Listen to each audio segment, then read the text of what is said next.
यत्न करू शब्दची आमुच्या जीवाचे जीवन, शब्दची आमुच्या जीवाचे जीवन, शब्द वाटू धनजन लोका. तुका म्हणे पहा शब्दची हा देव, तुका म्हणे पहा शब्दची हा देव, शब्दची गौरव पूजा करू. आम्ही आम्हा घरी धन शब्दांचीच रत्ने, शब्दांचीच शस्त्रे यत्न करू.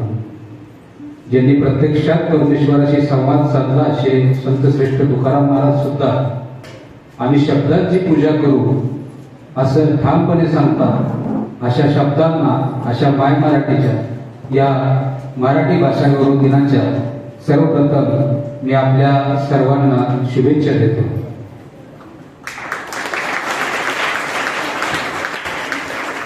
आताच केंद्रीय साहेबांनी सांगितल्याप्रमाणे विवा शिवारकरांच्या जन्मदिनाच्या निमित्तानं हा मराठी भाषा गौरव दिन साजरा करण्यात येतो.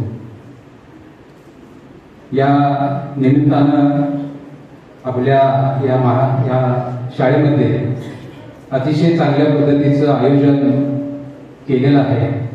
या निमित्तानं व्यासपीठावर उपस्थित असलेले सर्वच मान्यवर, आज वास्तविक पाहता इथं बोलताना माझी थोडीशी अडचण होते, कारण ज्या शालूबाईंकडून मी लहानपणी बोलायला शिकलो त्यांच्या समोर बोलायचं आहे आणि मराठी भाषा ह्या विषयावर बोलायचं आहे. त्यामुळं आज खऱ्या अर्थानं माझी जराशी अडचणच होते. कारण ज्यावेळेस मी लहान होतो आणि याच शाळेत मी शिकायला होतो त्यावेळी बोबड्या बोलातून ही मराठी भाषा कशी शिकावी या दृष्टीनं आम्हाला शालूबाईंनी त्यावेळेस मार्गदर्शन केलं. आणि त्यावेळेस आमच्याकडून काही चुका झाल्या असतील, कारण एक गोष्ट लक्षात घ्या मित्रांनो, चुका आणि त्या चुकातून तुम्ही पुन्हा एकदा शिका हे फक्त तुमच्या शालेय जीवनातच शक्य आहे. त्यामुळं या शालेय जीवनामध्ये हे जे गुरुजन बसले त्यांच्याविषयी कृतज्ञतेची भावना कायम मनामध्ये ठेवा, कारण चुका आणि त्या चुकांकडून शिका हे फक्त आपल्याला शालेय जीवनामध्ये शक्य असतं. आपल्या रोजच्या आयुष्यामध्ये आपल्या चुकांना बऱ्याच वेळेला माफी मिळत नाही, परंतु लेकुराचे हित वाहे माऊलीचे चित्त, ऐशी कळवळ्याची जाती करी लाभावी न प्रीती, कोटी बहार आहे त्याचे सर्वस्व हीच आहे, तुका म्हणे माझे तुम्हा संतावरी वजे.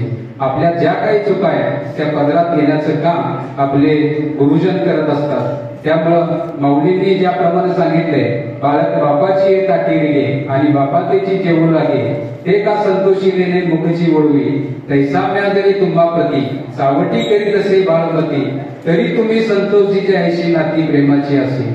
जे गुरु शिष्याचं नातं या शाळेशी माझं तयार झालंय. त्यामुळे मी पुढची 5 मिनिटं जे काही चौकी म्हणजे बडबड, जे काही बडबड करणार आहे ते तुम्ही गोड मानून घ्या अशी या ठिकाणी मी आपल्याला विनंती करतो. आपण मराठी भाषेचा गौरव करत आहोत. मराठी भाषा फार समृद्ध आहे मित्रांनो. मराठी भाषेसारखी समृद्धी इतर कोणत्याही भाषेला नाही. तौलनिक आपण अभ्यास केला, आपण जर मराठी भाषेचा थोडासा विचार केला तर मराठी भाषेतले वाच्यार्थ आणि मराठी भाषेतले भावार्थ किंवा त्याला आपण लक्षार्थ म्हणू हे वेगवेगळे असू शकतात. त्याचं उदाहरण सांगतो. आपण समजा एखादं वाक्य सांगितलं तर त्याचा शब्दशः अर्थ घेतला, वाच्यार्थ घेतला तर तो वेगळा असू शकतो, परंतु त्यातून निर्माण होणारा भाव काय, त्याचा लक्षार्थ काय हे सुद्धा आपण लक्षात घेतलं पाहिजे. एकदा मी माझ्या ऑफिसमध्ये बसलो होतो मित्रांनो, आणि माझ्या ऑफिसमध्ये बसल्यानंतर मला एकदा माझ्या पक्षकाराचा फोन आला, वकील साहेब मला तुम्हाला भेटायचं आहे. म्हणलं ठीक आहे या, मी ऑफिसमध्ये बसलोय. मग त्यांनी विचारलं तुमचं ऑफिस कुठं आहे. मी म्हणलं असं असं वाडेगाव नाक्याजवळ ये, माझं कुंभारगल्लीमध्ये ऑफिस आहे आणि समोर रिलायन्सचा टॉवर आहे, त्या टॉवरवरून ये, मी तिथं ऑफिसमध्ये बसलेलो आहे. ठीक आहे म्हणला, मी वाडेगाव नाक्यावरच आहे, मी येतो.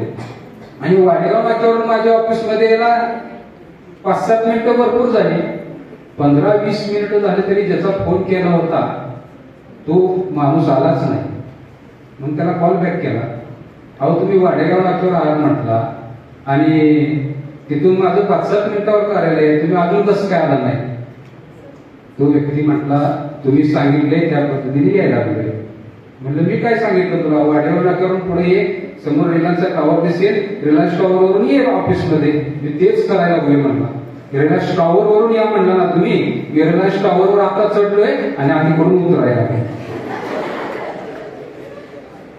त्यांनी काय केलं, माझा जो वाच्यार्थ आहे, माझा जो शब्द आहे, तो शब्दशः त्याने ऐकला आणि तो टॉवरवर चढून माझ्याकडे गेला.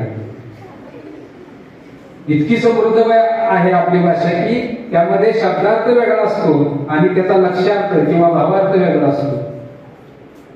एका कार्यालयात तिथले अधिकारी बाहेर चालले होते आणि कार्यालयात थोडीशी घाण कचरा होता.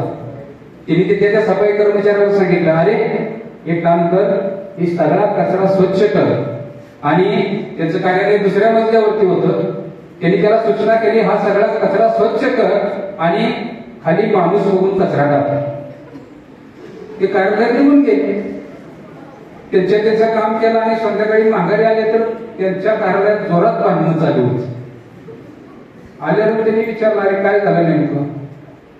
काय नाही म्हणले की मला एक कामच नको म्हणला. ते नोकर म्हणलं, मला तुमचं कामच नको म्हणलं. ते मला काय झालं, मला एक सांगा, मी तुमचं ऐकू का ह्यांचं ऐकू? अरे पण झालं काय?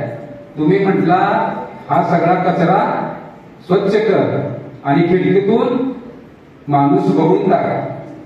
मी बराच वेळ बघत होतो, कोणच आलं नव्हतं. हा माणूस चालला होता, त्याला बघून मी कचरा टाकला.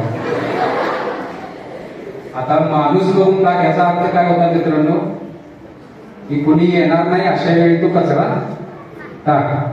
त्यांनी शब्दशः अर्थ घेतला, माणूस बघून कचरा टाकला.